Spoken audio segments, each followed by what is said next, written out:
mengundang saudara-saudara sekalian untuk turut bersama saya masuk dalam perjalanan keseharian untuk pembentukan kerohanian kita, di mana kita akan praktek solitude, silence, stillness, and scripture reading. Dan 1 hari per minggu kita dedicate untuk bersama Tuhan. Dengan itu kita membangun ritme hidup yang baru. Shalom semuanya, selamat sore. Apa kabar semuanya? Pak Cliff sudah ready dari Surabaya. Thank you Mona dan Mariam ya, udah melayani tamu-tamu kita dan semua yang bergabung hari ini di Bible Study. Ibu Rode, thank you Ibu Ratna Yulianwati, thank you Henny Kaila all the way from the US. Thank you Linda. Bagaimana kabarnya Labuan Bajo? And thank you Pak Uyung dari Cirebon. Saya suka nih, saya siap belajar. And happy Thursday to Ibu Ratna. Ibu Carup Anik dari Swiss juga siap belajar. Ini bikin jadi semangat semua kita di sini. Thank you Tanti for surfing. Dan juga Pak Akun, Ibu Heidi, Cindy Wijaya. Thank you semua untuk melayani kita semua. Thank you Pat Mini. Siap belajar ya Pat Mini ya. And who else do we have ya? Yudit Manalu. Thank you untuk melayani juga Ibu Maya. Kawan kita dari Semarang MJ Rudi Setiawan. Shalom, apa kabar Rudi? Apa aja yang kamu alami selama 20 bulan dari pandemi? Share dong ya. Juga Ibu Fani Purba, shalom Ibu Fani, salam kenal. Saya lupa ingat Ibu Fani dari kota mana ya Bu Fani? Atau dari Jakarta mungkin? Thank you for joining. Terima kasih untuk bergabung, untuk belajar mengenal diri kita, untuk mengenal Tuhan ya. Thank you juga, halo shalom Ibu Nur Tambunan, thank you. Sore hari ini dari Balikpapan sudah siap belajar juga ya. Amazing, saya sangat-sangat disemangati nih. Thank you untuk semua teman-teman yang bergabung sore hari ini untuk praktek bagaimana sebetulnya mengalami pemuritan dari bersama Tuhan secara pribadi. And it takes kuasa Roh Kudus, kuasa kebangkitannya yang membangkitkan Yesus dari kematian, itu yang bekerja dalam kita ya. Juga kepada Andrea Uwi, and who do we have here? Andrea Uwi Panata, shalom, dari salam kenal ya Andrea Uwi, dari kota mana? Juga boleh kasih tahu ya. And Ervina To dari Medan, salam kenal Ervina. Juga Ibu Jingjing, selamat sore Ibu Yuliana. Kita ada siapa lagi nih tamu-tamu kita ini? Oke. Saya Pak Suranto, thank you untuk bergabung sore hari ini belajar bersama-sama kita semuanya. Kita akan belajar dengan semua yang dibagikan ini perlu dipraktekin. Jadi akan sangat menolong sekali kalau semua pembelajaran ini dan pencatatan ini bisa dipraktekin pribadi datang ke Tuhan.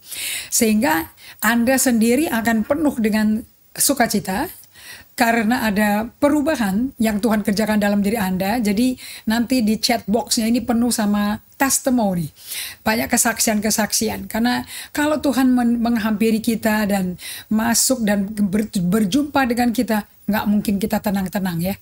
Pasti kita akan mengalami transformasi dan kita mengalami pembentukan ulang di dalam diri kita.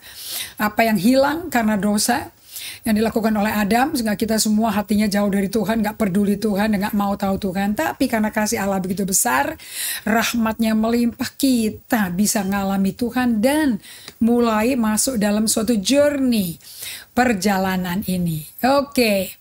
Bagaimana kita berdoa bersama-sama? Kita persiapkan diri kita hari ini ya. Oke. Terima kasih Bapak kami yang ada di surga, Bapak kami yang sungguh sangat baik, amat baik. Bapa yang mengasihi kami tanpa syarat, Bapa yang mencintai kami lebih dari segala-galanya. Sungguh Kau Allah yang luar biasa, sungguh Kau Allah yang mencintai kami tanpa batas, tanpa syarat.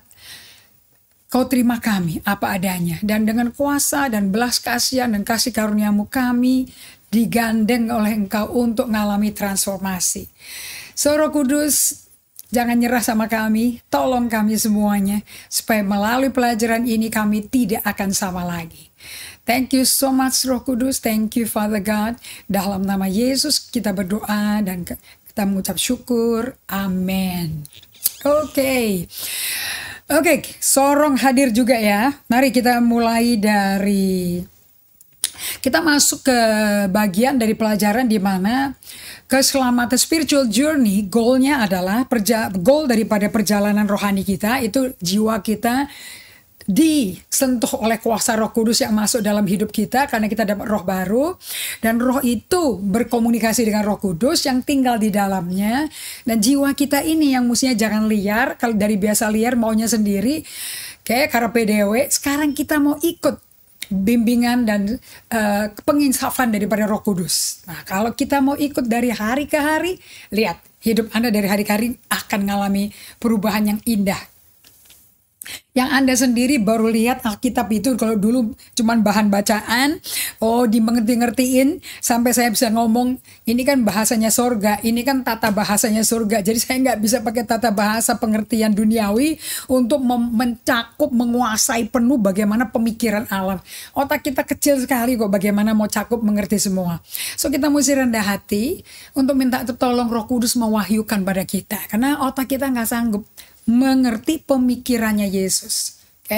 Makanya orang-orang Farisi, ahli Taurat, orang Saduki tersandung semua. Tapi ya basically ya yang saya lihat ya dari seluruh 4 Injil itu, terutama Injil Yohanes, itu orang Farisi, Saduki, ahli Taurat ya, mereka itu anti Yesus karena kehilangan pengikut. Karena mereka kehilangan income, pemasukannya hilang karena pengikutnya berkurang. Anda ingat kan ya, pengikutnya Yohanes Pembaptis mulai ikut Yesus, ada yang marah loh. Nah, jadi motivasi berguru itu tidak selalu, kalau ke seseorang figur tertentu itu nggak selalu jujur. Makanya banyak goncangan-goncangan terjadi supaya kita tidak mengandalkan manusia, tapi mengandalkan Yesus. Toh kita diundang menjadi pengikut Kristus, gitu ya. Oke, kita akan mulai dari, saya mau ulangi dari review dari apa yang Peter Scazzero katakan, bahwa dari pengalaman dia ikut Tuhan. Ini dari buku Emotionally Healthy Spirituality Iceberg, gunung es ya. Dia berkata bahwa saya ini telah mengabaikan komponen emosi saya. Kita ini manusia terdiri 5 bagian kan. Ada roh, tubuh, intelek, sosial. Yang satu ini ada tahu, cuman gak dihiraukan, bahkan kita anggap ini pengganggu kerohanian kita. Nah, padahal kerohanian kita itu 100% tergantung dari kondisinya kayak apa. Sehat gak sehat, mature gak mature, terlihat dari emosinya. Nah, jadi kita mesti perhatikan, saya belajar dari Peter Scazzero, dari Dallas Willard, dari John Ortberg, dari David Banner, bahwa spiritual journey atau salvation kita itu tuh sebetulnya itu bicara mengenai penebusan untuk keseluruh utuhan daripada kemanusiaan kita, our totality. Nah, personhoodnya kita ya. So kalau salah satu, Peter Scazzero berkata, kalau salah satu dari komponen yang bikin kita manusia serupa gambar rupa Allah, karena Yesus kan menjadi manusia, jadi kita mestinya merujuk kepada bentuk wujud kepribadian karakter yang ada di Yesus, di mana Allah berinkarnasi menjadi manusia. Inilah petunjuknya bagaimana menjadi manusia pengikut Kristus yang sah. Yesus, bukan Adam udah jatuh, jadi kita nggak usah ngikutin Adam lagi. Kalau salah satu dari kelima aspek ini tidak kita hiraukan, ya kita nggak akan bisa utuh kembali. Kita akan mengalami konsekuensi yang berat sekali. Nah, Peter Scazzero berkata, saya telah mengabaikan komponen emosi ini dalam pencarian saya akan Tuhan. Itu 20 tahun diabaikan. Jadi emosi dia marah-marah, gak sabar, kasar. Apalagi setelah dia ngalami gerejanya pecah. Dan saya dengar dari salah satu muridnya bahwa kenapa kok pecah itu karena Peter Scazzero itu sangat zealous ya, sangat giat. Dia udah terjual hidupnya kepada Tuhan, terjual total.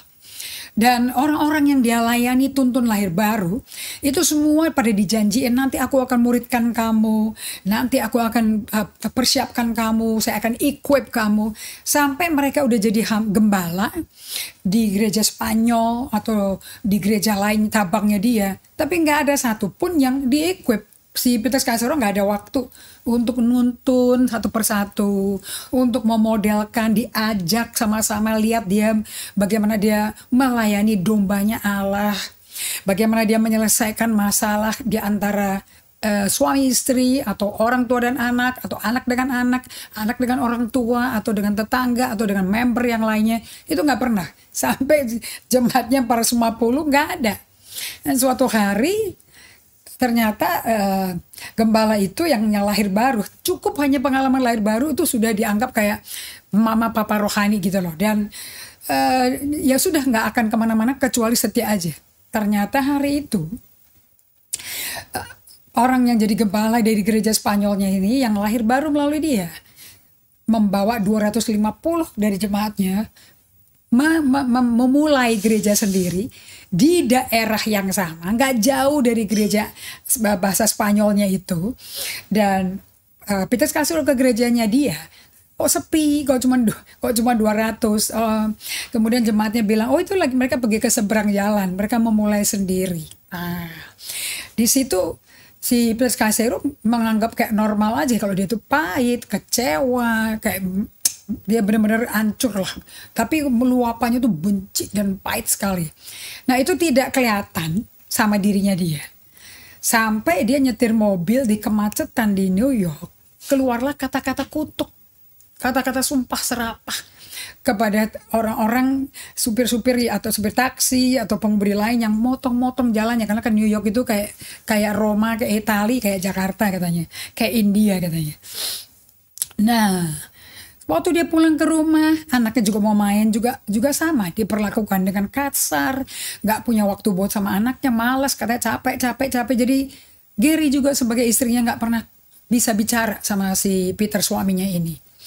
Sehingga emosinya Peter Scazzero itu ternyata setelah kekacauan itu terjadi, gerejanya pecah dan pahitnya nggak keruan, bencinya nggak keruan. Dia tuh baru sadar, karena pada waktu itu juga beberapa saat kemudian istrinya minta kasih tahu bahwa dia nggak akan ke gerejanya yang dipimpin Peter Scazzero, karena dia nggak bisa melihat kepemimpinan dia itu bisa mengembangkan dirinya sebagai murid Kristus sama sekali. Dan itu membuat tabokan tamparan keras di mukanya dia. Dia bilang, saya ini kan orang Italia, saya bisa panggil keluarga saya untuk diadili, nggak ada ini istri begini. Ternyata Roh Kudus yang bekerja menahan dia. Akhirnya mereka berdua pergi ke marriage counseling, pergi ke psikolog, pergi ke marriage counselor, dan mereka dirawat selama 4 bulan. Di situ ya agak berat karena si Peter Scazzero nggak pernah mau terima bahwa dia yang salah, karena dia yang sungguh-sungguh melayani Tuhan. Sementara istrinya harus jaga 4 putrinya, jaga rumahnya, masak, laundry, ngurusin anak, jemput anak di sekolah, didik anaknya, ngajar baca Alkitab, ngajar doa. Istrinya berkata, aku kok seperti orang tua lajang ya. Setelah diajak ngomong berulang-ulang, akhirnya si Peter Scazzero nyerah. Di situ baru pertama kali dia memberi perhatian kepada permohonan istrinya selama menikah udah 8-9 tahun, nggak pernah diberi perhatian. Hari itu akhirnya setelah sambil berjalan paralel dengan konseling itu, dia bisa diam dan dia beri perhatian ke jeritan hati istrinya. Nah, barulah di situ ada tes. Dan ternyata dia bayi, dia masih emosinya, emosi anak kecil, emosi bayi yang dibongkar dan diubah melalui Yesus Kristus, yang saya juga nikmati bagaimana Tuhan bekerja di dia. Sekarang ada bukunya sehingga saya juga bisa mengakses diri saya, bisa ditolong dengan cara Roh Kudus memeriksa dia, kondisi kesehatan emosinya. Saya juga bertahu, oh sama aja, aku nggak sehat emosinya. Nah, ini semua bisa terjadi karena adanya keretakan pada dasar rohani yang di atasnya kita bangun hidup kita. Nah, dasar itu kan fondasi ya saudara ya. Fondasi itu kan Yesus Kristus ya, Mesias kita ya. Matius 16 ayat 18. Di atas pernyataanmu Petrus, aku akan bangun jemaatku, alam maut tidak akan menelannya. Nah, pernyataannya Petrus itu adalah bukan dari manusia, tapi Bapak surgawinya Yesus. Yesus sendiri yang deklarasi di Matius 16 ayat 18 itu. Nah, pada waktu itu karena dia tidak tertanam di batu karang yang kokoh, dan batu karang yang kokoh itu apa? Hubungan pribadi dengan Allah. Karena batu karangnya Yesus pribadi. Seorang punya emosi, dan Allah adalah kasih. Sobat, dia punya fondasi itu nggak kuat. Mungkin pasir kali ya, kayak Matius 7 katakan ayat 21 sampai 24 itu ya.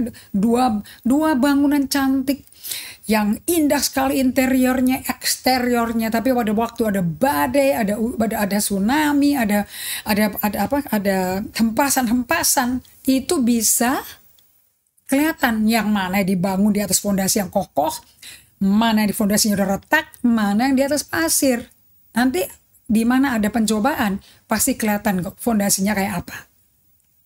So, Petrus kasih Roh berkata bahwa saya baru bisa menemukan bahwa untuk orang mengakui bagaimana kondisi emosinya dia, bagaimana kesehatan emosinya dia, itu butuh benar-benar suatu ketekatan yang nggak bisa entertain, tawar hati, putus asa, nggak bisa. Anda mesti maju dengan keberanian percaya bahwa Tuhan beserta Anda. Juga untuk bisa menyadarkan kita dari kondisi emosi yang nggak sehat, itu kan pekerjaan Roh Kudus, bukan pekerjaan kita. Hanya Roh Kudus yang bisa nyadarin kita. Nah, makanya Solitude Challenge itu mengizinkan kita untuk Roh Kudus diizinkan masuk ke kita untuk memperkenalkan kita ke diri kita. Ini penting sekali ya. Saya sudah beberapa tahun ini melakukan daily office. Efeknya sambil ngikutin bab per bab. Karena daily office itu mengikuti babnya. Kalau di EHR itu ada 8 skill yang mesti dipelajari. Nah itu ikutin skillnya. Skill by skill you grow. Ada building block gitu. Hanya kalau dari Gunung Es, bukunya Anda semua saya percaya punya ya. Semuanya ya. Nah, Anda bisa kontak ke toko buku kami dan Anda bisa dilayani untuk bisa memiliki. Jadi Anda bisa lihat pertumbuhan roh emosi Anda, kesehatan emosi Anda. So, sampai Anda berani menghadapi dirimu sendiri, Anda nggak bisa menghadapi orang lain. Dan Anda nggak bisa melayani orang lain. Orang Anda nggak ngerti dirimu, bagaimana mau ngerti orang lain. Oke, so Pak Petrus kasih Roh berkata, it takes courage to ask myself, what am I really feeling in this situation? Jadi pada waktu situasi kita nggak enak, waktu situasi kita buruk, Anda mesti bisa tanya. Kalau rasanya nggak enak, rasanya nggak sejahtera, gelisah, jangan selalu ngeliatnya ke orang lain. Anda mesti berani bertanya ke dirimu, kenapa kok aku merasa begini? Kenapa kok perasaanku begini? Itu Anda tanya ke Tuhan. Oke, nah nanti Anda juga mesti bawa ke Tuhan semua itu, bukan bawa ke orang. Nah, karena yang maha tahu mengenai kondisi Anda tuh jujur-jujurnya sampai akar-akarnya itu Tuhan. And by the way, Tuhan tinggal di hatimu. What am I really feeling in this situation? What might be going on here? Ada apa sih yang sedang terjadi? Especially pada waktu kita ada rasa situasi yang negatif, emosi-emosi negatif pada bermunculan, marah, merasa malu atau karena aib, ya, kepahitan, benci, duka, cemburu, takut, depresi, stres. Ini jangan itu di entertain. Terus kayak nerima aja, oh aku kayak begini, aku lagi begini, mau apa loh. Tanya kenapa kok bisa sampai seperti itu. Nah kalau Anda mengerti seperti itu dan Anda bawa ke Tuhan, selalu bawa ke Tuhan ya. 1 Petrus 5:7 berkata, serahkan segala kekhawatiranmu kepada Tuhan. Nah, Anda kalau orang khawatir Anda tahu kan, bisa efeknya ke emosinya macam-macam, bisa marah. Kalau dulu saya spontannya marah kalau dulu. frustrasi, nggak enak lah pokoknya lah ya, jangan dekat-dekat sama saya dah kalau nggak enak, kalau nggak Anda jadi korban. Nah ini sekarang saya tidak muntahin ke orang, saya bawa ke Tuhan, tapi saya mesti nonton pada waktu situasinya negatif, situasinya nggak enak, what are you feeling? Nah supaya Anda mengenal emosimu dan Anda tahu, oh nggak sehat ya, nah bawa ke Tuhan, serahkan ke Tuhan. Tuhan akan ambil dari Anda dan Dia akan sembuhkan hati Anda dari bekas-bekas akibat kepahitan, benci, marah-marah, berduka, sedih, takut. Itu semua nanti dibalut sama Tuhan. Dari glory ke glory. Nah orang yang hidupnya seperti ini, si Richard Foster, penulis dari buku Celebration of Discipline, The Celebration of Discipline, hidup disiplin tuh mesti penuh perayaan, karena akibat disiplin ada perubahan. Anda mesti belajar dari orang-orang yang demen sama fitness tuh ya, yang pergi ke gym, yang angkat weightlifting gitu ya. Ternyata mereka itu berkata, saya dengar dari kakak ipar saya waktu itu berbicara dengan salah satu psikolog anak kalau nggak salah, yang juga suka wanita, sebagai wanita berotot katanya. Itu ternyata untuk membangun otot di lengan atas, lengan bawah, itu nggak bisa cepet-cepet, itu pelan, asal tekun, asal cermat, asal setiap hari. Nah, kayak tekunnya itu setiap harinya, itu namanya disiplin. Dan nggak bisa ototnya itu langsung terbangun menjadi kenceng dalam waktu 2 hari, 3 hari, tidak akan mungkin. Apalagi dari otot yang memble, molor, lembek, ya nggak mungkin dong. Baru ngangkat setengah kilo, 1 kilo dalam 2 hari langsung menjadi otot yang kencang, ya nggak mungkin, nggak mungkin. Be realistic lah ya. Nah orang yang membangun pelan-pelan, tapi tiap hari, day by day, slow. Karena Allah kalau kerja juga slow. Ini Anda mesti kembali ke pelajaran saya di tahun 2020. Oke, ingat ya, 1 harinya Tuhan itu 1000 tahun manusia loh. Jadi kalau Tuhan ngomong seketika, kayak 40 tahunnya Musa di padang gurun sama mertuanya si Jethro orang Midian itu 40 tahun itu mungkin dibandingin 1000 tahun itu kecil banget. Pendek, buat manusia panjang, buat Tuhan pendek. Oke, so Tuhan tidak bekerja terburu-buru. Ingat ya, Yesus pun dipanggil Marta untuk doakan kakaknya dia, sahabatnya Yesus, di kampung Betani, Lazarus. Tapi dia tunda 2 hari, padahal udah sakit keras. Pas 2 hari kemudian dia datang ke Betani, karena Maria datang, dia nangis, dia masgul. Tapi si Lazarus udah masuk kuburan. Itu udah hari keempat tuh. Nah, jadi kan dia memang gak kerjanya di-push orang. Dia bekerja dengan pace yang derap kaki yang diatur sama Allah Bapaknya dan Roh Kudus. Jadi 3 ini sampai hari ini belum pernah bertengkar loh nih. Harmonis sekali nih. Orang yang fokus seperti ini kepada pengembangan formasi rohani yang gak kelihatan dari luar, terjadinya di dalam. Ini Richard Foster katakan seperti ini. The desperate need today is not for greater number of intelligent people. Kebutuhan yang paling mendasar, yang paling dibutuhkan dengan desperado banget ya, dengan kita udah putus asa nih.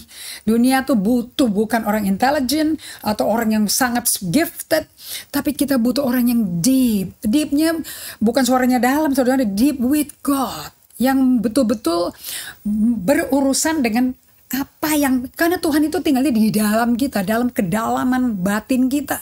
That inner life itu yang membuat kita jadi a deep person, orang yang deep. Oke. Nah, untuk Anda bisa menjadi orang yang deep, Anda mesti lihat.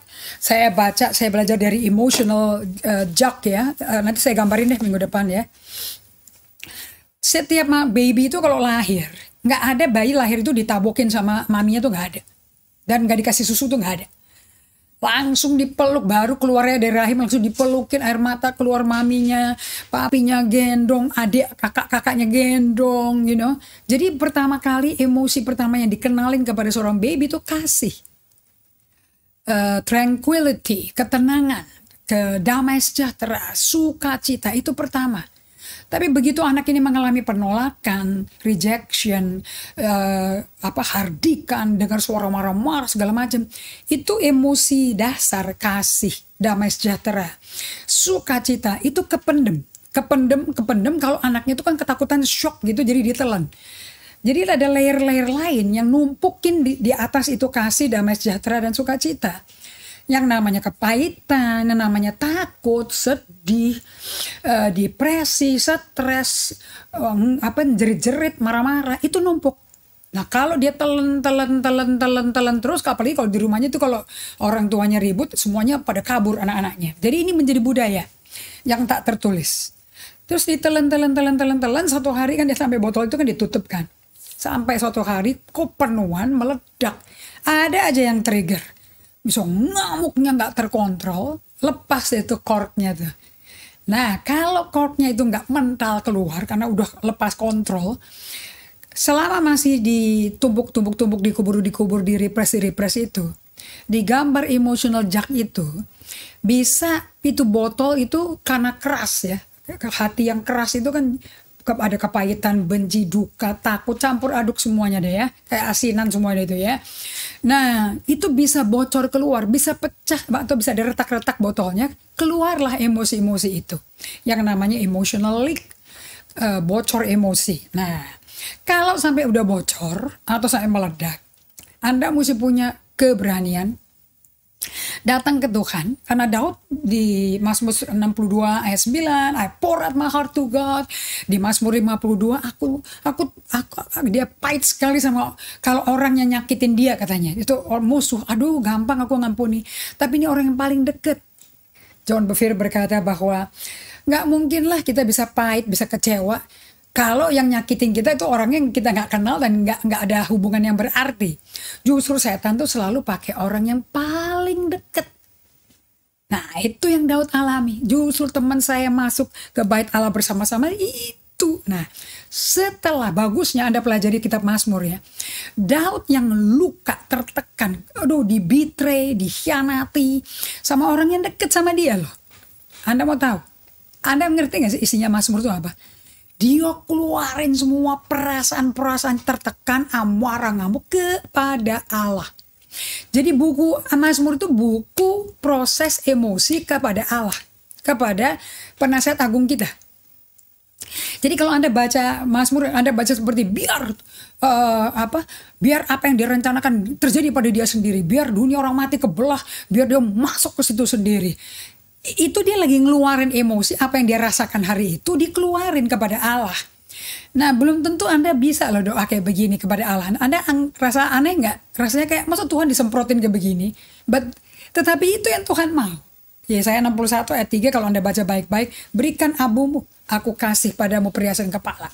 Berikan padaku semangat pudarmu, aku berikan pada kamu minyak sukacita. Berikan padaku kain kabungmu, aku kasih kamu jubah puji-pujian.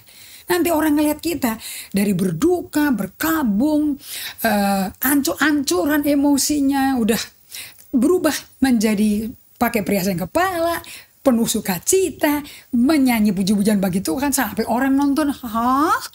Kamu ini benar-benar pohon kebenaran Allah loh. Jadi Allah dipermuliakan waktu seluruh kemanusiaan kita ditebus, dipulihkan. Makanya perjalanan dengan Tuhan, the journey with God will bring you to total wholeness. Transformasi menjadi manusia utuh seperti Yesus, Adam yang terakhir. Nah, untuk Anda bisa sembuh dan mengalami pertumbuhan dari glory ke glory, dari sehat ke kesehatan yang satu, kesehatan yang berikutnya. Rick Warren ngomong seperti ini. Any ministry that begin with vulnerability. Setiap pelayanan yang dimulai dengan kerentanan. Bukan buka-bukaan kepada semua orang loh ya. Kerentanan kepada support system Anda. Terutama kepada Tuhan. Kayak Daud, Musa, Asaf, Korah di kitab Mazmur. Mereka kebuka semua. Anda dengerin bacain aja. Mazmur 51. Doa pertobatannya si Daud. Dia belak-belakan kebuka loh. Mazmur 53, 55, 56. Waduh tuh unek-uneknya, bencinya itu keluarin semua. Nah, any ministry yang vulnerable kepada di hadapan Allah. The more you let down your guard, semakin diruntuhkan benteng-benteng kubu-kubu Anda, topeng-topeng Anda semua itu. Kayak defense mechanism Anda jebolinnya semuanya. Copotin topeng Anda.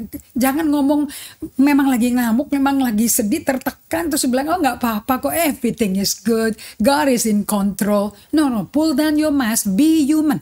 Jadilah manusia, jangan jadi rohani. Jadi manusia, yang bikin rohani cuma Tuhan, bukan Anda. Oke, copot itu topeng, bagikan pergumulan Anda kayak Daud ke Tuhan. Oke, and you support system, orang yang udah mengerti pengalaman kitab Mazmur, kitab Ratapan, kitab Ayub, ngerti sekali, dan hanya memberi telinga, nggak kasih khotbah, hanya giving to listen. Karena orang kalau lagi depresi, lagi tertekan, lagi sedih berat, lagi benci-benci, itu hanya butuh didengar. Nah, the more God will be able to use you in serving others. Semakin Allah punya kapasitas yang lebih gede di dalam diri Anda, sehingga Anda bisa bersama Allah. Ini selalu bersama Allah ya, bersama Allah, side by side, berdampingan sama Allah, di yoke ya, di cook yang enak sama Allah itu, melayani orang lain. Yeah, nothing is done by your own expertise. Gak ada yang dilakukan karena keahlian pribadi Anda. Selalu harus bersama Allah. Nah, ngomong-ngomong mengenai emosi ini ya, saya punya pengalaman dan Tuhan ngomong ke saya melalui Filipi 4 ayat 5-7. Di sini diajarin di Filipi 4 ayat 5-7. Di mana Rasul Paulus sebagai tahanan Injil, tahanannya Yesus Kristus. Ini tahanan loh, dalam kondisi sebagai tahanan di penjara, dia yang menguatkan jemaat yang gak di penjara. Klasik, bukankah klasik sekali? Dan dia berkata, hendaklah kebaikan hatimu itu diketahui semua orang ya, karena Tuhan udah deket loh. Jadi semakin deket kedatangan Tuhan, kita mesti bagaimana saudara? Semakin apa yang Allah kerjakan dalam kita, semakin bertambah, semakin nyata. Jangan semakin jauh. Nih saya ngomong-ngomong gini, saya ingat di Filipi 1 juga ya, di mana I think ayat 19, I'm not too sure, okay? No, bukan di situ ya. Di mana Paulus ngomong kepada jemaat Filipi, aku berdoa agar kasih Allah di dalam dirimu tuh semakin melimpah. Okay. May the love of God be in abundance. Ayat 9, Filipi 1 ayat 9. Dan inilah doaku. Jadi sebagai tahanan pun karena Injil disandra dia. Karena orang Romawi, pemimpin Romawi juga nggak mau pusing. Yang bikin pusing kan orang-orang ahli Taurat itu, guru-guru agama itu. Dan dia berdoa di penjara, you know. Doanya kepada untuk jemaat yang nggak ke penjara. Klasik ya.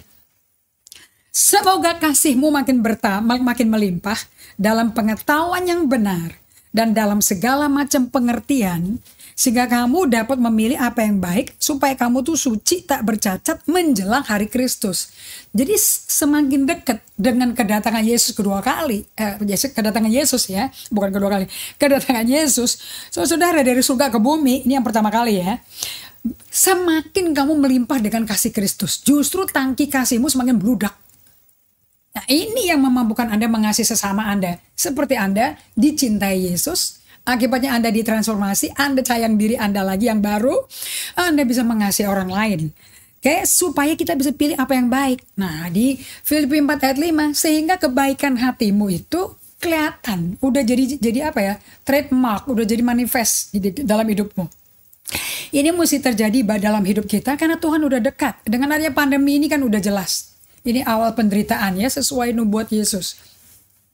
Jangan hendaknya kamu khawatir tentang apapun juga. Anda pelajari baik-baik ya. Ini format yang dilakukan oleh Daud, Musa, Asaf, Korah, Nabi Yeremia, Ayub, semua sama ini.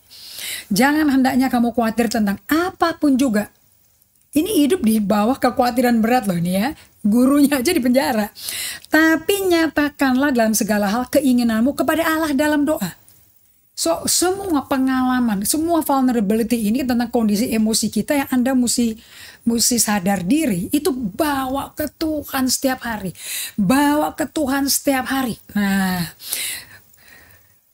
karena saya sedang mengalami ada keluhan-keluhan di hati saya beberapa waktu ini.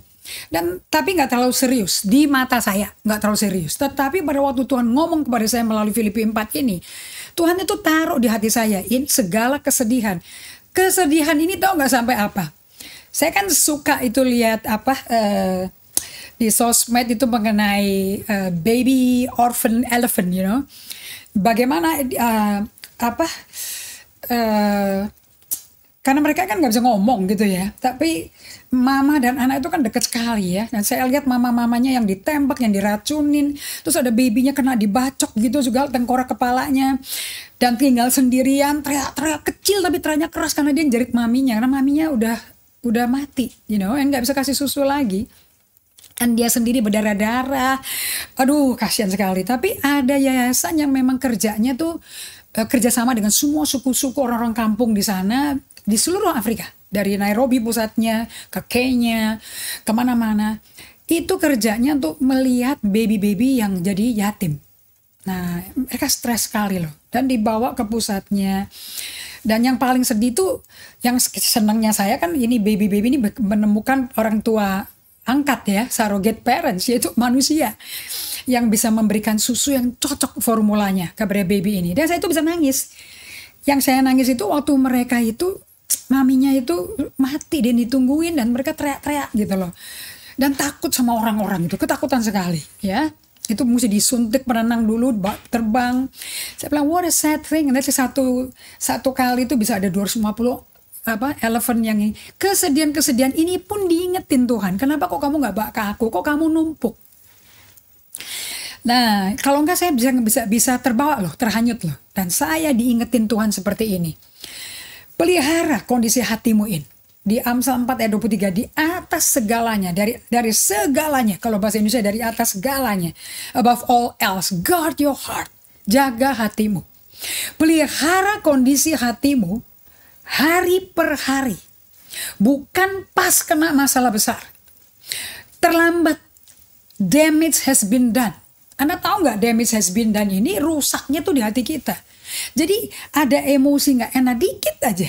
Sedih, saya tidur sedih karena saya lihatnya kan malam sebelum tidur gitu loh ya. Kayak setelah selesai baca firman, dan saya bisa nonton si kecil ini, baby kecil ini yang lagi mainin, berkenalan sama belalainya sendiri. Dia mempelajari dirinya, kakinya dilihatin, kakinya nginjek-nginjek belalainya, waktu sakit dia baru tahu ini bagian di tubuhnya. Nah, kalau semua kesedihan itu kamu pendem, itu masuk ke dalam hati kita. And that's why Tuhan berkata, jagai, waspadai hatimu. Any negative emotion, jangan dibiarin numpuk. Dan saya diingatkan dengan Kidung Agung 2 ayat 15. So, saya kutip ayat 14 sampai 16 ya. Nah, ini hubungan Yesus dengan suku Israel ini. Merpatiku di celah-celah batu, di persembunyian lereng-lereng gunung. Perlihatkanlah wajahmu, perdengarkanlah suaramu, sebab merdu suaramu dan elok wajahmu. Oke, ini kan ini ada dialog di sini ya. Kenapa sih? Oke, kok lagi dicari ini, merpatinya ini lagi dicari ini. Kemudian Yesus berkata, atau Allah berkata, tangkaplah bagi kami loh ya, majemuk nih, kita berdua. Rubah-rubah itu. Rubah-rubah yang kecil. Rubah-rubah kecil. Yang merusak kebun-kebun anggur. Lihat nih, perhatikan kata berkata. Kebun-kebun anggur kami yang sedang berbunga. Jadi ini bukan kebun anggur Anda, terus hancur, Anda minta tolong Tuhan suruh beresin. Bukan. Ini kebun anggur kami. Ini saya sangat menarik, untuk ini saya mesti pakai bahasa Inggris untuk ngerti ya. Kekasihku, kepunyaanku, dan aku kepunyaan dia yang mengembalakan domba di tengah-tengah bunga bakung. Bunga bakung itu bunga lili. So saya pakai The Passion Translation Bible lebih jelas untuk menjelaskan saya bahasa Indonesianya. Saya langsung ambil ayat 15-nya ya. You must catch the troubling foxes. Jadi rubah itu saya nggak tahu juga rubah itu apaan. Gajah saya tahu, tapi rubah gue nggak tahu loh. Kutu kayak apa saya nggak tahu gitu loh. Jadi saya rubah jadi rayap gitu loh. Yang menghancurkan gedung gede itu bukan angin puyuh, rayap. Gedung gede bisa rayapan hancur sendiri. Nggak usah tunggu angin mamiri. Hancur sendiri digerogotin masih rayap itu ya. Di sini nih rubah ternyata bahasa Inggrisnya foxes. Serigala kecil. You must catch the troubling foxes. Ada rubah yang membuat masalahnya. Those sly little foxes. Sly itu licik, cerdik, menjijikkan cerdiknya ya. Those sly little foxes that hinders our relationship. Jadi yang diomongin ini antara kebun anggur kami, itu bicara mengenai relationship antara Allah dengan Israel. Hubungan kita nih putus, hubungan kita nih gak baik, komunikasi gak baik, relationship gak baik. Gara-gara ada sly little foxes. Who is that sly little foxes? For they raid our budding vineyard of love. Karena si sly little foxes ini, mereka menyerang perkebunan anggur yang lagi berkuntum, lagi mau berbunga. Kita punya vineyard yang lagi budding. And this vineyard is love relationship. Hubungan kasih. Lagi cinta-cintanya, lagi bergairahnya. Melakukan solitude silent. Tiap hari datang ke Tuhan pagi, siang, sore. You are close to Jesus. Jesus kasihnya masuk ke hati Anda. Anda lagi nikmati cinta mula-mula. Be careful. That's little sly little foxes. Ingat itu sedih-sedih nangis yang saya telan. Saya anggap cuman gajah kecil, urusan apa. Nggak mungkin mengganggu dong hati saya. Ternyata Tuhan bilang mengganggu. Okay, that sadness can be grieving, gitu loh. Okay, our budding of hubungan cinta saya akan hilang gara-gara hubunganmu sama si gajah itu loh. That to ruin what I have planted within you. Bukankah menarik? Saya ulangi lagi ya. For they raid our budding vineyard of love to ruin what I have planted within you. Jadi Allah itu nanam di dalam hati kita perkebunan anggur kasih. Perkebunan anggur cinta. Ini milik kita bersama. Karena tanahnya tuh kamu. Penaburnya aku. Tujuannya untuk our relationship. Will be like a wine. Beautiful aroma. Beautiful warm. Anggur itu kan bikin hangat. Kayak membuat orang berasmara. Bisa jadi sayang. Bisa romantik. Ini hubungan kita jadi rusak. Gara-gara ada sly little foxes yang merusak hubungan kita. Lihat ya kalimat berikutnya. Will you catch them and remove them for me? Lihat tuh, yang punya tanaman itu berkata, ayo kamu tangkep dong si sly little foxes itu. Singkirin buat aku. You see, Jesus, Allah Bapa kita mempunyai klaim atas hati kita. Punya klaim atas hubungan kita loh. Because dia punya lover. Bukankah Israel, kalau Anda baca Yeremia 31, bukankah Israel itu kekasihnya Allah? Of course. Okay, we will do it together. Lihat di kalimat terakhirnya. We will do it together. Udah, memang kamu mesti nangkep dan singkirin tuh buat aku ya, supaya aku tidak terhalang mencintai kamu. Namun let's do it together. Yuk berdua, yuk kita lakukan yuk. Sesimpel ini pewahyuan yang Tuhan ingatkan pada saya. That he said, kamu tuh mesti jaga hatimu demikian rupa. Lu Amsal 4:23 tuh no joke loh. Gampang dikhotbahin, gampang dikutip, sadarnya kita jaga hati kita apa tidak tuh butuh Roh Kudus loh. Jadi kesedihan gara-gara saya renungin Filipi 4 ayat 5 dan 7. Terus Tuhan berkata, kamu khawatir apa, ada sedih apa? I want you to clear up your heart. Saya kok diingetin kesedihan-kesedihan, ada kesel sama saudara seiman, ada yang bikin saya unhappy. And then the Lord said to me, are you listening to your heart? Kamu dengerin gak kondisi hatimu kayak apa? Your heart is not clean. Your conscience is not clean. It's not clear. I cannot talk to you. Karena ada emosi-emosi yang bukan dari aku, yang bukan watakku tuh ada masuk ke kamu itu. Dan saya diingetin akan rubah-rubah kecil ini. That little foxes. Kesedihan, emosi-emosi buruk yang bukan dari Tuhan, yang Tuhan gak ketaruh. Kenapa kamu telan?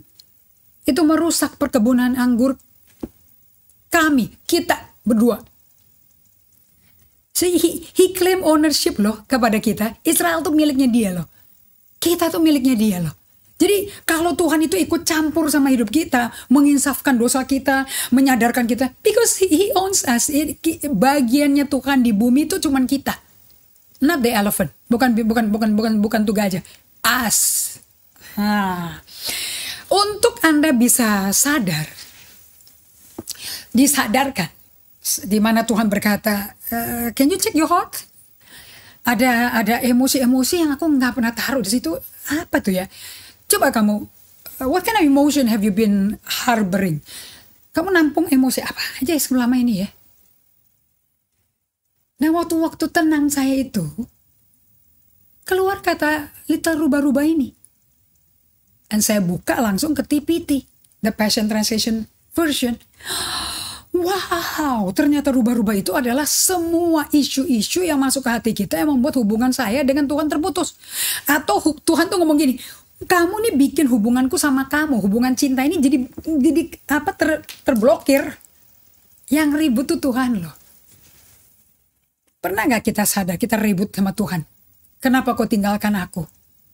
Kenapa kau rasanya dingin? Di mana engkau? Pernah gak Anda sadar bahwa Tuhan bisa lakukan yang sama, menjerit juga sama kita? It takes silence, saudara-saudara. Anda mesti berdiam. Anda mesti tenang. Dengan tenang, dengan berdiam dan bertobat, di situ letak kekuatan. Saya bertobat hari itu, pagi itu.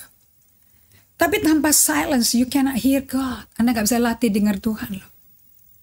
So, saya kutip dari seorang penulis namanya Gunilla Norris. Dia menjelaskan seperti ini. Kenapa kok orang Kristen sekarang ini kok tidak suka stillness, budaya stillness dan silence. Budaya kontemplatif, berdiam untuk berada bersama Tuhan. Itu mesti diam kalau itu. Karena Tuhannya yang kita izinkan bekerja, kita izinkan ngomong. Kalau kita doa hanya kita yang ngomong, satu arah kasihan ya. Itu nggak ada relationship terbangun. Harus kita diam untuk mengizinkan Allah bicara. So silence and stillness ini mungkin di abad ini ya, di tengah-tengah semua dunia sosmed digital ini, belanja online, jual makanan online, firman juga online, pertemuan kita. Ini adalah bagian yang disiplin yang langka dan sangat sulit dilakukan di masa digital yang serba cepat, serba segera, serba kelihatan, serba dipamerin semua. Agak susah nih lakukan spiritual discipline seperti solitude, silence, stillness. Very difficult. Makanya Peter Scarsiro berkata, I'm not gonna give, saya nggak akan nyerahin loh ini ke disciplines 3S ini ya, slow down, to stop and be silent and still. I will not trade for anything. Karena dia baru mengalami kesembuhan jiwa, baru waras, sehat emosinya because of this discipline. Ini namanya spiritual discipline ya. Kita tinggal di dunia penuh dengan kebingungan, kekacauan, kebisingan, dan gangguan, distraction ya. Jadi kita tuh takut silence. Why do we fear silence? Nah, si penulis ini, author Gunilla Norris, dia nulisnya kayak gini nih. Nah, ini perenungan yang bagus nih. Orang tuh suka, Blaise Pascal juga tulis, orang tuh nggak suka sama silence. Karena kalau silence dia bisa dengar dirinya sendiri. Dan takut menghadapi diri sendiri dan kejelekannya. So let's see apa yang Gunilla Norris katakan. Silence reveals. Orang yang berdiam pasti akan ditelanjangi. Kebuka semuanya. Silence heals. Keheningan itu juga bisa menyembuhkan kita. Saya aminin ya semua. Silence is where God dwells. Keheningan itu di mana Allah berdiam. You know, Allah memang bertahta di surga, tapi dia juga bertahta di hatimu kan. Dan dia bertahta dengan tenang kan. Anda gak pernah dengar gedebak-gedebuknya Tuhan kan di dalam hati Anda kan. Because He's still. He's silent. And we yearn to be there. Kita rindu benar-benar bisa ada di tempat di mana Allah dengan tenang berdiam. And yet in our present culture, namun di budaya kita saat ini, ternyata silence itu endangered species. Ini adalah spesies yang kayak elephant itu di Afrika itu ya, gara-gara poachers itu poaching. Anda bisa baru belajar kata istilah poaching, di mana yang elephant dewasa itu, mama elephant atau papa elephant bisa langsung dilempar lembing, dibunuh, dipotong taringnya yang dijual 250.000 US loh. Ya, di Jepang dan di Asian countries. Mereka adalah endangered species. Ya, dan berkurang banyak jumlahnya mereka. Kalau nggak ada penyelamatan orphan ini, nggak akan ada multiplication lagi. An endangered fundamental, fondasi yang sangat sudah dipertaruhkan keberadaannya. We need it badly. Kita sungguh-sungguh membutuhkan ini. Betul-betul perlu ini. Saya kalau dengar kata need, we need it. Dan Yesus kalau ngomong sama Marta, Marta, kamu kok sibuk khawatir untuk segala hal sih? Lihat dong Maria memiliki satu hal yang perlu. One thing is needful, needed. Maria lakukan itu. We need it to be still. Duduk di kaki Yesus, ditulisnya ayatnya kayak gini. Dan terus menerus Maria duduk dekat kaki Yesus untuk mendengar perkataannya. Ada waktunya kita komplain, ada waktunya kita naik banding, ada waktu kita semprot Tuhan dengan segala macam emosi kita. And you have to, and dia suka kita lakukan itu. Dan ada waktunya dia bekerja di dalam kita, and bicara kepada kita. Kita mesti latihan frekuensi pendengaran kita with God. Silence means to love. Okay? Silence brings back to basics. Kalau kita bisa berdiam diri, tenang, itu kita kembali ke yang hal-hal mendasar. To our senses, ke panca indera kita. To ourselves, ke diri kita. Tadi kan diajarin sama Rick Warren, Richard Foster, bahwa kita butuh deep people. People that deep enough to dare untuk menghadapi dirinya. Okay?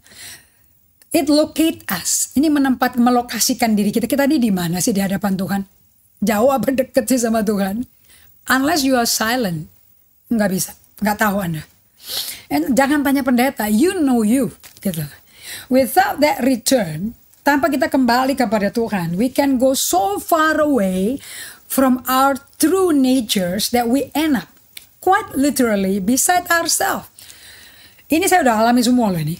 Without that return, tanpa saya kembali berbalik kepada Tuhan, kepada true north saya, kita bisa begitu menyimpang, begitu rupa jauh sekali menyimpangnya dari our true nature. Sampai akhirnya kita jadi kayak orang lain. Kita juga nggak kenal diri kita. Ada titik-titiknya di slide-nya, so you better. Saya kasih waktu untuk sela, untuk Anda mikirin. The experience of silence is now so rare. Pengalaman untuk berdiam, tenang di hadirat Tuhan. Kayaknya langka deh sekarang. That we must cultivate it and treasure it. Kita mesti pupuk dan kita mesti hargai sebagai harta yang mahal. Ya, selama 20 bulan ini praktek ini betul-betul menjadi praktek exercise harian saya. Saya nggak bilang ini gampang loh. I mean, this is tough. Kalau gampang semua orang udah hidupin. The whole world Christianity udah menang di tengah-tengah badai pandemi ini semuanya. Kita udah get used to listening to God. Udah biasa. Nah, saya mau sampaikan ke Anda, kenapa kok silence ini menjadi suatu hambatan bagi dan kesusahan dan kesulitan yang gak disukai sama semua jemaat Tuhan majority, you know. Karena kita sebetulnya kita belum menjadi pengikut Kristus. Kalau betul-betul jadi pengikut Kristus, lihat Lukas 5 ayat 16. Saya mesti pakai bahasa Inggris ya, karena ada satu kata yang bahasa Indonesianya nggak ada. Lukas 5 ayat 16 in the English version and NIV, TPT, Amplified, semua sama.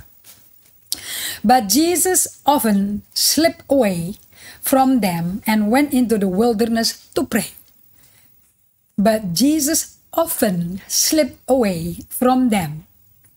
Yesus sering, kata sering ini nggak ada di bahasa Indonesia. Yesus sering, kalau bahasa Indonesianya Yesus pergi ke tempat-tempat sunyi. Ya, jadi kita mesti doa sendiri sama Roh Kudus. Kalau dia pakai kata ke tempat-tempat sunyi, berarti dia sering ya. Banyak ke tempat sunyinya gitu loh. Tapi frekuensinya apa, aku juga nggak tahu. Nah, kalau ini jelas, but Jesus often slip away, suka menghilang sendiri ke tempat sunyi sendiri dan pergi ke padang gurun. Jadi padang gurun itu bukan tempat yang mengerikan. Is the best place to be because you will encounter your Father. Anda akan berjumpa dengan Allah Bapa. to pray with the Father.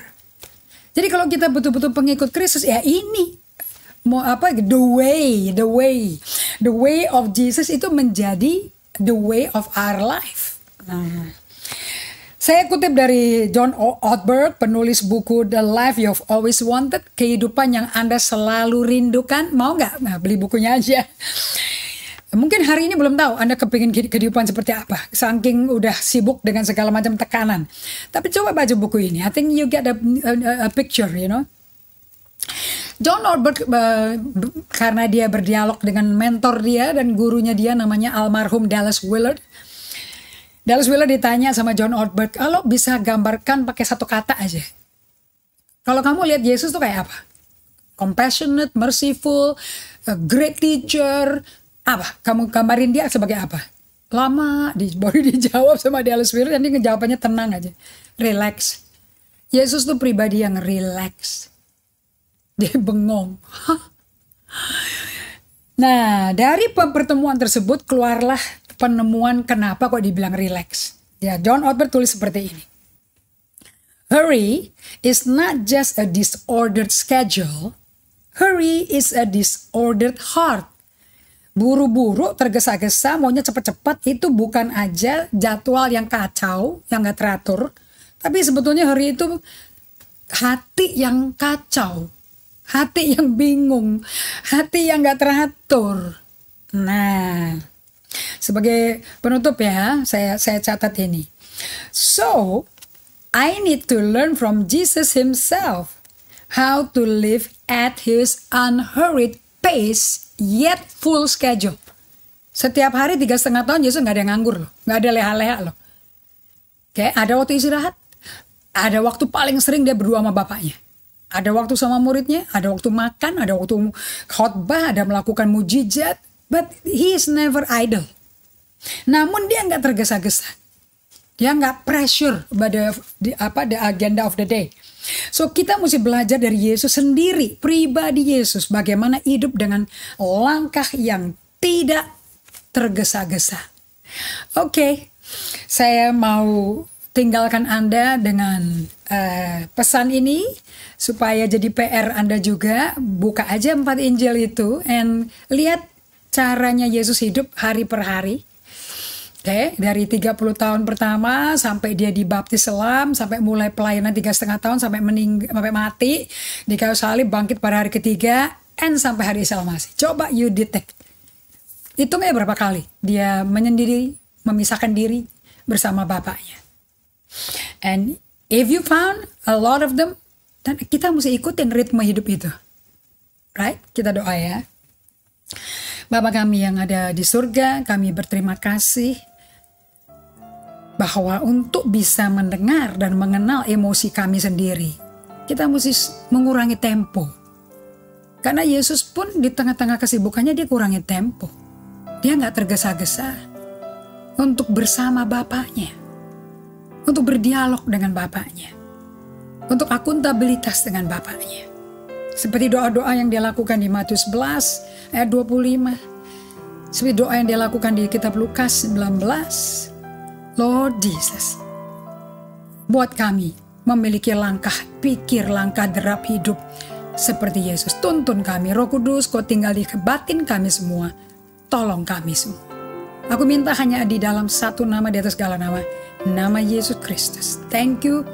Kami ucap syukur hari ini untuk pembelajaran ini. Kami berikan hormat, pujian, kemuliaan di dalam nama Yesus Kristus. Amin. Oke. So, terima kasih sekali Ibu Ratna sudah banyak catat. Yes. Ternyata yang problemnya itu penyakit buru-buru sebetulnya. Oke. Dan kalau Anda pelajari kembali Bible study kita back in 2020. Saya masih di tempat yang lama waktu itu. Saya ajarin mengenai kehidupan seorang pemimpin yang tidak terburu-buru. Nah, ini kita kembali lagi ke situ. Jadi nggak mungkin ada kehidupan kontemplatif kalau kita nggak sadari bahwa jiwa kita kok kenapa terburu-buru. Anda pernah coba perhatikan deh ya.